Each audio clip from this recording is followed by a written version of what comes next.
Biology class 12 से कुछ random topics आपके लिए पिक करके लाया हूँ जिनको समझने में आपको काफ़ी डिफ़िकल्टी होती है और आपको ये टॉपिक्स काफ़ी कॉम्प्लिकेटेड लगते हैं।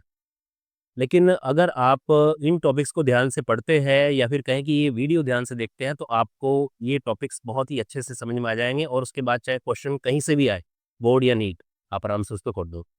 तो इसी रैंडम टॉपिक की सीरीज़ में पहला जो टॉपिक है इस वीडियो में डिस्कस कर रहे हैं वो है लिंकेज एंड रिकॉम्बिनेशन। पहले लिंकेज करेंगे फिर उसी से रिलेटेड है रिकॉम्बिनेशन, उसको करेंगे।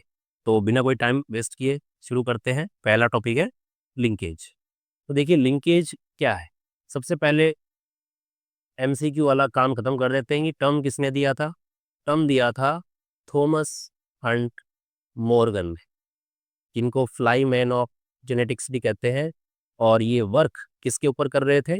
ये वर्क कर रहे थे फ्रूट फ्लाई, जिसको बोलते हैं ड्रोसोफिला मिलेनोगेस्ट। जैसे मेंडल ने पी प्लांट पे किया था, पाइसम सटिवम पे, ऐसे ही इन्होंने फ्रूट फ्लाई पे किया। फ्रूट फ्लाई बोले तो ड्रोसोफिला मिलेनोगेस्ट। अब बात ये आती है कि मेन टॉपिक पे आते हैं। अच्छा, ये तो बात आपको पता ही है कि ड्रोसोफिला मेलेनोगास्टर इन्होंने क्यों चूज की, जैसे मेंडल ने पी प्लांट क्यों चूज किया था, पता है। ये भी आप पढ़ लेंगे इसको। तो सीधा हम मेन जो हमारा कॉम्प्लिकेटेड टॉपिक है उसी पे आते हैं सीधा, कि लिंकेज। तो लिंकेज को डायरेक्ट सिंपल वर्ड में अगर मैं लिखता हूँ तो मैं कह सकता हूँ कि physical association, physical association between genes. और मेन पॉइंट क्या रहेगा, वर्ड क्या रहेगा, ऑन सेम क्रोमोसोम। एक ही क्रोमोसोम के ऊपर जो जीन्स हैं उनके बीच में जो रिलेशन है उसी को लिंकेज कहते हैं। लिंकेज यानी कि रिलेशन कमजोर भी हो सकता है और स्ट्रोंग भी हो सकता है। जैसे एक घर के अंदर दो मेंबर रह रहे हैं, अगर उनके बीच में आपस में रिलेशन उनका बहुत अच्छा है तो किसी बाहर के आदमी के कहने से उनका रिलेशन टूटेगा नहीं, एक दूसरे में दूरियां नहीं बढ़ेंगी होंगी, एक दूसरे को छोड़ के नहीं जाएंगे। लेकिन अगर उनके बीच में रिलेशन में दरार है, दूरियां हैं रिलेशन में, तो किसी के भी कहने से वो एक दूसरे को छोड़ के जा सकते हैं। सेम यहाँ पर क्या, घर क्या हुआ, क्रोमोसोम। वो दो मेंबर कौन हुए, जीन्स। अगर डिस्टेंस उनके जीन्स के बीच में अगर कम है तो उनका लिंकेज स्ट्रोंग होगा। लेकिन उनका अगर डिस्टेंस ज़्यादा है तो क्या होगा, एक दूसरे को छोड़ के जा सकते हैं, किसी दूसरे क्रोमोसोम पे अटैच हो सकते हैं जाके, तो लिंकेज की स्ट्रेंथ क्या होगी, कमज़ोर होगी। इसको आप ऐसे समझ सकते हैं कि मान लीजिए कि एक क्रोमोसोम, मान लीजिए ये है आपका, और दूसरा क्रोमोसोम मान लो कि ये है, ऐसे मान लो ये दूसरा क्रोमोसोम है। इसको हम ले लेते हैं कि इसके ऊपर ये जीन है, येलो कलर का दिया है, ये हुआ कैपिटल ए, ये हुआ मान लीजिए कैपिटल बी, ये कंडीशन 1 मान लेते हैं, ठीक है। और दूसरे पे ले लेते हैं हम ये पिंक कलर का स्मॉल ए और दूसरा पिंक कलर का स्मॉल बी, ठीक। अब यहाँ पे पहला केस लेते हैं हम, इसको मानते हैं कि डिस्टेंस यहाँ पर है। देखो एक क्रोमोसोम ये है, इसको क्रोमोसोम 2 लिख देता हूँ, इसको 1 लिख देता हूँ, होमोलोगस पेयर है। तो जैसे क्रोमोसोम एक के ऊपर है capital A capital B gene, ऐसे क्रोमोसोम 2 के ऊपर है small A small B gene. अब इन दोनों के बीच का जो डिस्टेंस है वो क्या है, अगर मैं लिखता हूँ कि डिस्टेंस कैसा है, कम है, डिस्टेंस इज लेस, अगर कम है तो क्या हो जाएगा, जो स्ट्रेंथ है लिंकेज की, स्ट्रेंथ ऑफ लिंकेज क्या हो जाएगी, हाई। कब, जब स्ट्रेंथ कम है। ऐसे ही अगर दूसरा केस में बनाता हूं यहाँ पर, और दूसरे केस में ऐसे ही क्रोमोसोम बनाया जाए कि एक क्रोमोसोम रहा ये और दूसरा क्रोमोसोम बना लेते हैं हम ये वाला, ठीक।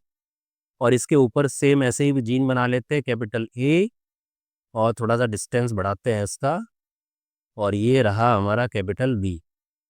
ऐसे ही इस पे ले लेते हैं, ये रहा स्मॉल ए और ये रहा दूसरा जीन स्मॉल बी। अब यहाँ पर आप देख रहे हैं दोनों ही क्रोमोसोम के ऊपर जो जीन्स हैं आपस में डिस्टेंस क्या है उनकी, ज़्यादा है।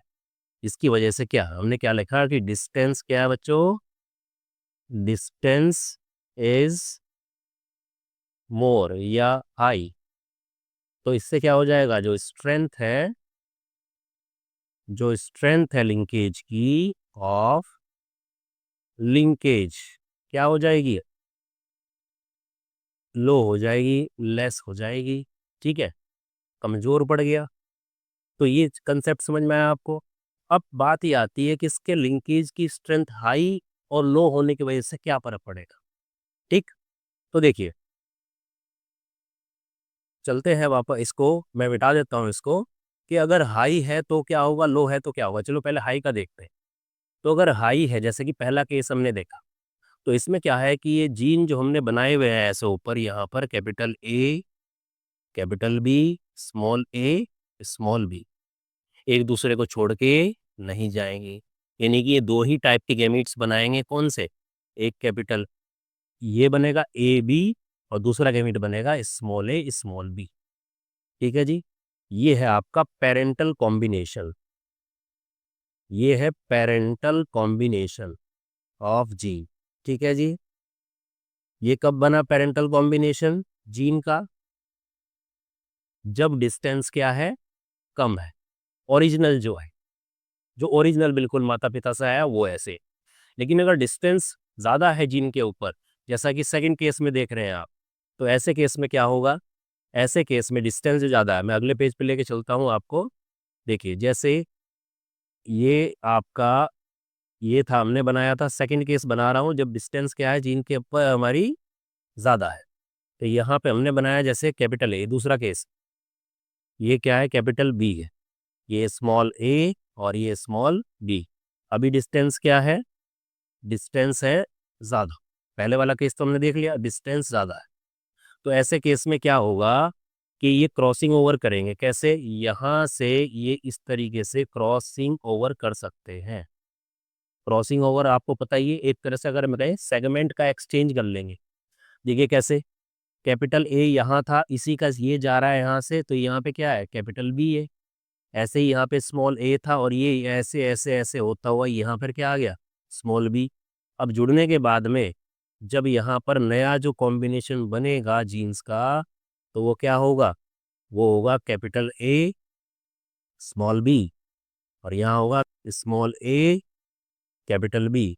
अब यहाँ से अगर आप देखते हो तो गैमीट्स आपके कौन से बनेंगे, वहाँ पे तो क्या बने थे, वहाँ पे जो गैमीट्स बने थे वो थे सीधे सीधे कैपिटल ए कैपिटल बी, और दूसरा था स्मॉल ए स्मॉल बी। यहाँ पे अलग बनेगा आपका, ये नहीं कि गैमीट बनेगा, एक तो ये वाला फर्स्ट क्रोमोसोम का कैपिटल ए स्मॉल बी, और दूसरा बनेगा स्मॉल ए कैपिटल बी, यानी कि सेम क्रोमोसोम। यानी कि आप लिंकेज को एक और भी बोल सकते हो कि collective inheritance of genes is called linkage. क्योंकि अगर लिंकेज है, स्ट्रॉन्ग है, तो जीन्स क्या करेंगे, एक ही क्रोमोसोम से अगली जनरेशन पे जाएंगे यहाँ पर। ठीक है, जैसे ये जा रहा है एक ही क्रोमोसोम से जाएगी, तो यहाँ पर ये बन गया। तो ये क्या बन गया हमारा, ये इसको बोलते हैं हम वाइल्ड टाइप बोल दो, या फिर आप इसको नॉन पेरेंटल टाइप। अब एनसीईआरटी में ये वर्ड जो इस्तेमाल किए गए हैं ये आपको समझ में आएंगे, क्या है, नॉन पेरेंटल टाइप्स। ठीक है जी, ये बन गया आपके, इसको वाइल्ड टाइप भी कह सकते हो, जो नॉर्मल में नहीं था। ठीक है, अलग से बन के आया है। तो ये क्या है हमारा नॉन पेरेंटल टाइप। इस तरह से हम बोल सकते हो कि लिंकेज क्या है। तो यहाँ से हम एक चीज लिख सकते हैं कि एक ही लाइन में इसको पूरे को अगर मैं एक्सप्लेन करूँ तो बोल सकते हैं linkage is inversely proportional to distance between genes, और ये directly proportional to crossing over. Crossing over मतलब डिस्टेंस ज़्यादा है तो एक दूसरे को छोड़ के जीन्स दूसरी जगह पे चले गए। क्रॉसिंग ओवर का मतलब क्या था, ये ऐसे क्रॉसिंग ओवर ये भी किया था कि इसका जीन यहाँ से दूसरे वाले में चलेगा, दूसरे का इस वाले में। ठीक है, तो इसको बोल रहे थे क्रॉसिंग ओवर। ठीक है, तो इससे बात हुई। तो आप ये नहीं कि ये बोल सकते हो कि अगर क्रॉसिंग ओवर हो रहा है तो क्रॉसिंग ओवर क्यों हो रहा है, इस फॉर्मूले को देखो आप। क्रॉसिंग ओवर हो रहा है तो क्यों हो रहा है, क्योंकि डिस्टेंस जीन के बीच में ज़्यादा है। यानी क्रॉसिंग ओवर हो रहा है या बोले डिस्टेंस ज़्यादा है जीन के बीच में, इसका मतलब लिंकेज की स्ट्रेंथ, यहाँ में पूरा लिखता हूँ मैं, स्ट्रेंथ स्ट्रेंथ ऑफ लिंकेज तो क्या हो जाएगी, कम हो जाएगी। और अगर डिस्टेंस जीन के बीच में कम है तो क्रॉसिंग ओवर नहीं होगा। इसका मतलब क्या है, या फिर बोले क्रॉसिंग ओवर के चांस बहुत ही ज्यादा कम होगी, ना के बराबर। तब बोलेंगे लिंकेज की स्ट्रेंथ क्या है, स्ट्रॉन्ग। तो इस फॉर्मूला से आप कर सकते हैं। ठीक है, ये था इसके बारे में। ठीक, अब यहाँ पर आप चीज एक एक चीज और देख सकते हैं आप कि जब हमने जब हमने लिंकेज की बात की तो लिंकेज में ही हमारा एक टर्म आता है रिकॉम्बिनेशन, और इसके बाद में हम वो जो क्रॉस है उसको भी देखेंगे। तो रिकॉम्बिनेशन किसको बोलते हैं, जनरेशन। अब आप समझ जाओगे इसको भी। Generation of non parental type of gene combination, यानी कि जो पेरेंट नहीं थे उसके अलावा जो आ चुका है। यानी कि रिकॉम्बिनेशन कब होगा, जब डिस्टेंस ज्यादा होगी। जैसे आपने देखा था अभी, दो क्रोमोसोम है, एक के ऊपर क्या है, कैपिटल ए लिखा है, दूसरे पे कैपिटल बी लिखा, यहाँ पे लिखा स्मॉल ए और यहाँ लिखा स्मॉल बी। इनसे अगर मैं गैमीट बनाता हूं अपने, तो मेरे गैमीट कौन से बनेंगे, एक तो सेम क्रोमोसोम की बात हो रही, एक तो आएगा कैपिटल ए कैपिटल बी, दूसरा आ जाएगा क्या, स्मॉल ए स्मॉल बी। ये आगे दो हमारे। ठीक है, अब लेकिन जब क्रॉसिंग ओवर हो जाएगा, क्रॉसिंग ओवर कब होगा, डिस्टेंस जब ज्यादा होगी, डिस्टेंस ज्यादा होगी जीन्स के बीच में, यहाँ पर ए और बी जीन के बीच में दोनों, तो क्या होगा, तो यहाँ से क्रॉसिंग ओवर हो जाएगा। क्रॉसिंग ओवर जैसे ये है, capital A capital B small A और ये स्मॉल स्मॉल बी। अब यहाँ से जो नया बनेगा वो क्या बन जाएगा, तो जो नया कॉम्बिनेशन आएगा वो जो पहले नहीं था वो आएगा capital A small B small A capital B.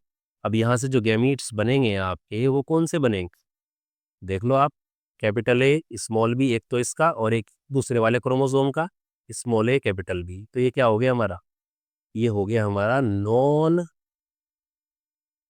Parental gene combination. ठीक है, तो ये इस नॉन पेरेंटल जीन कॉम्बिनेशन के जनरेशन को ही क्या बोला, रिकॉम्बिनेशन। यानी कि मेन जो क्रोमोसोम थे पे जो जीन थे वो एक दूसरे से अलग होकर दूसरी जगह पे जाके दोबारा से कंबाइन हुए। और कंबाइन कब क्यों हुए, डिस्टेंस ज्यादा थी, रिश्तों में दरार थी, इसलिए क्या हो गए, ज्यादा हो गए। अगर रिश्तों में क्लोजनेस होती, डिस्टेंस दूरियां नहीं होती, दूरी कम होती, डिस्टेंस कम होती, तो उसकी वजह से क्या होता, कॉम्बिनेशन रिकॉम्बिनेशन नहीं होता। रिकॉम्बिनेशन क्यों हुआ, क्रॉसिंग ओवर की वजह से हुआ। क्रॉसिंग ओवर क्यों हुआ, डिस्टेंस ज़्यादा थी। अगर ये डिस्टेंस ज़्यादा ना होती, क्रॉसिंग ओवर ना होता, रिकॉम्बिनेशन ना होता, और लिंकेज की स्ट्रेंथ ज़्यादा होती। तो आपको समझ में आ गया होगा पूरा पूरा खेल किसका है, पूरा पूरा खेल है एक क्रोमोसोम के ऊपर जीन के बीच में जो डिस्टेंस है उसकी। अभी बात करते हैं, तो ये तो था लिंकेज। अभी हम जो ये देखते हैं कि लिंकेज जो है एक्सेप्शन है। आपको पता है कि लिंकेज क्या है, लिंकेज है एक्सेप्शन। इसको क्या बोलते हैं, एक्सेप्शन किसका है, एक्सेप्शन ऑफ मेंडल का जो लॉ है, law of independent assortment. Independent assortment, Mendel का जो ये लॉ है, जो थर्ड लॉ है, इसका एक्सेप्शन बोलते हैं लिंकेज को। क्यों, इसलिए बोलते हैं, देखिए अगर मैं यहाँ पर आपको दो क्रॉस करके दिखाऊं, डाई हाइब्रिड क्रॉस, एक तो किसके लिए, लिंकेज के लिए, ठीक है, गैमीट बनाकर दिखाऊंगा सीधा, और एक मैं डाई हाइब्रिड बनाता हूँ किसका, मेंडल का जो इंडिपेंडेंट असॉर्टमेंट है, ठीक है, उसके लिए करता हूँ। ठीक, मेंडल वाला। तो यहाँ पर हमें पता है कि जो हमारे जीन्स है, लिंकेज क्या बात करता है कि जीन्स जो है सेम क्रोमोसोम पे, जैसे capital A capital B, small A small B, लेकिन जो मेंडल बोलते हैं, मेंडल क्या बोलते हैं कि जीन्स हमारे क्या है, हर एक कैरेक्टर के अलग अलग क्रोमोसोम्स के ऊपर रहते हैं। ठीक है जी। तो जैसे बोला capital A, small A, capital B, small B. ठीक है। वो ये बोलते हैं कि अलग अलग क्रोमोसोम पे अलग अलग जीन्स है। जब अलग अलग यानी कि एक घर में एक ही मेंबर है तो फिर किस बात का लिंक, तो लिंकेज हो ही नहीं सकता मेंडल के अकॉर्डिंग। ठीक। हालांकि जो लिंकेज जो पहले बार डिस्कवर हुआ था वो स्वीट पी लथाइरस ओडोरेटस में हुआ था और मेंडल ने काम किया था गार्डन पी पाइसन सटिवियम पे, इसलिए उसको बेटर रिजल्ट नहीं मिल पाए थे। खैर बोर्गन ने आगे उस पर डिस्कवरी की ड्रोसोफिला के ऊपर, तब पता लगा।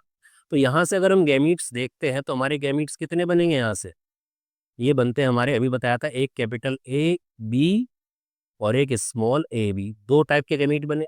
जबकि डाई हाइब्रिड इंडिपेंडेंट असॉर्टमेंट की बात करते हैं तो हमारे चार टाइप के गैमीट बनेंगे। कौन से?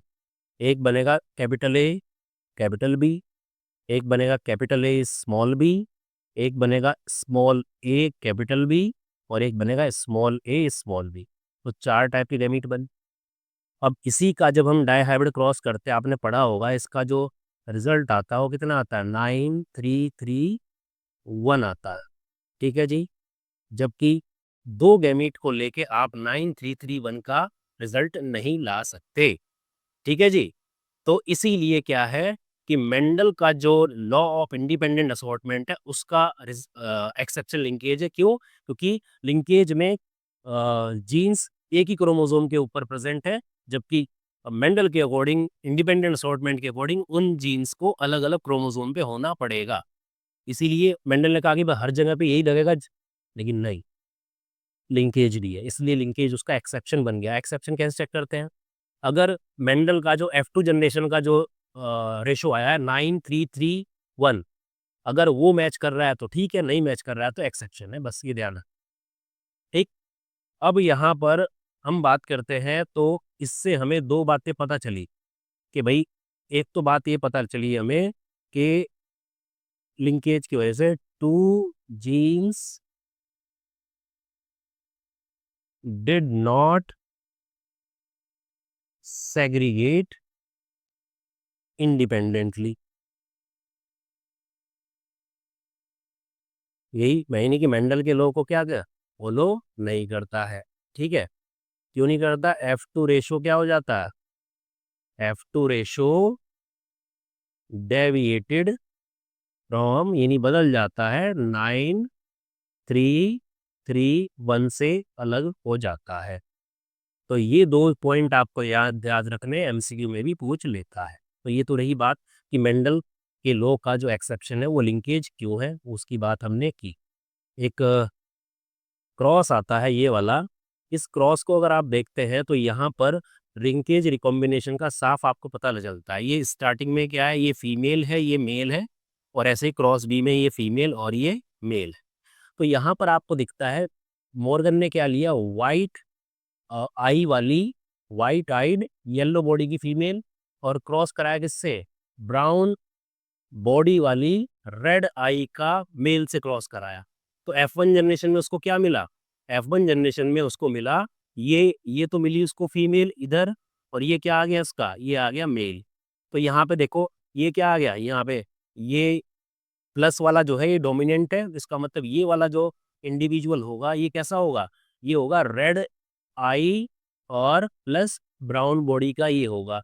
जबकि ये जो मेल होगा ये येलो बॉडी वाइट आई वाला होगा ये। ठीक है।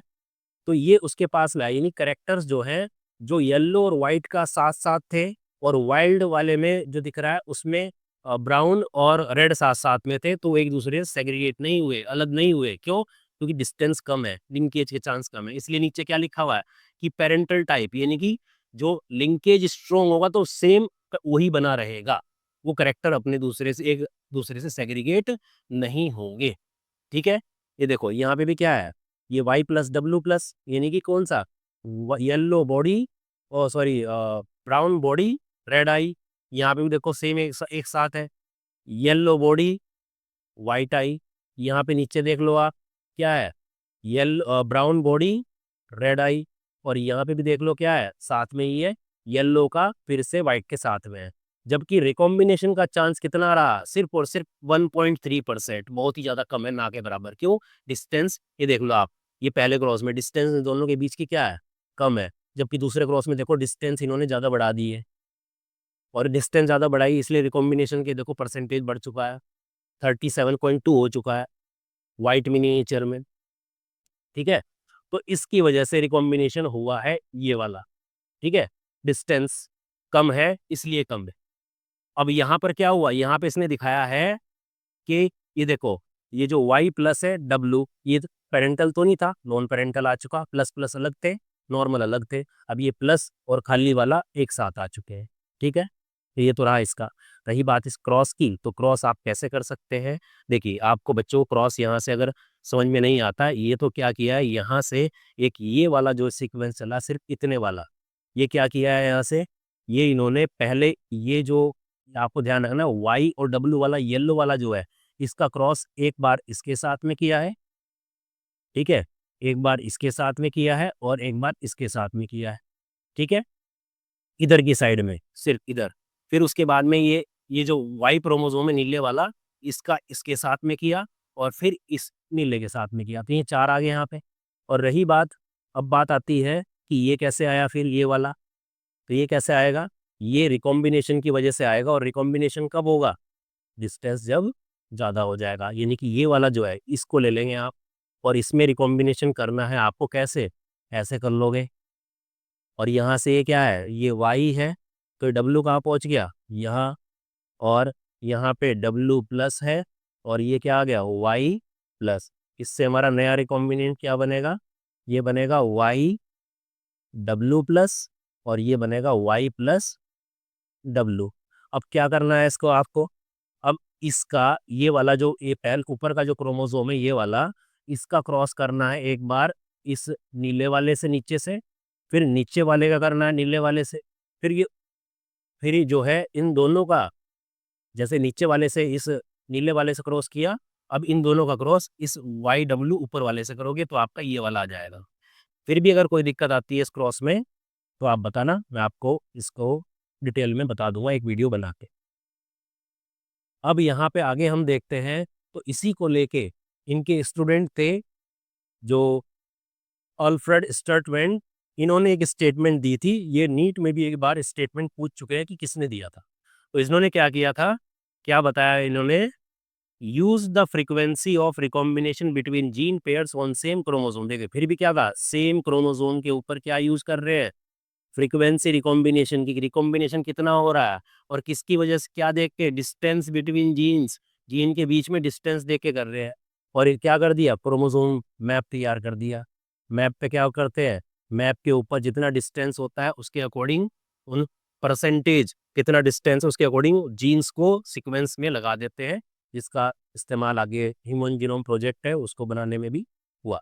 ठीक है, तो ये था लिंकेज एंड रिकॉम्बिनेशन। अगर वीडियो अच्छी लगी हो तो शेयर, सब्सक्राइब, और बोर्ड एग्जाम आपका आने वाला है तो शेयर करें अच्छी लगे तो।